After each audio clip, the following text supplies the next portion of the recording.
Hi guys, last వీడియోలో నేను కొండకి వెళ్తున్నారని చెప్పాను కదా. సో వాళ్ళు స్టార్ట్ అయ్యారు. ఫస్ట్ డే వాళ్ళు స్టార్ట్ అయిన రోజు వచ్చేసి చిన్న తిరుపతి వెళ్ళారు. ఆ నెక్స్ట్ డే మార్నింగ్ శ్రీశైలం చేరుకున్నారు. అక్కడే పాతాళ గంగలో స్నానం చేసి అక్కడ దర్శనమైన తర్వాత మధ్యాహ్నం నుంచి అలా మహానంది చేరుకున్నారు. ఇక్కడ అన్ని గుళ్ళు చూసుకున్న తర్వాత మళ్ళీ జర్నీ స్టార్ట్ చేసి నెక్స్ట్ డే కాణిపాకం చేరుకున్నారు. యాక్చువల్లీ 10 days ట్రిప్ ఇది.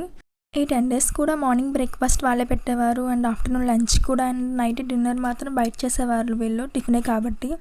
కాణిపాకంలో అన్ని చూసుకున్న తర్వాత అదే రోజు గోల్డెన్ టెంపుల్కి వెళ్ళారు. చూసారు కదా, చాలా బాగుందంట టెంపుల్ అయితే. అండ్ అదే రోజు ఈవినింగ్ అరుణాచలం వెళ్ళారు.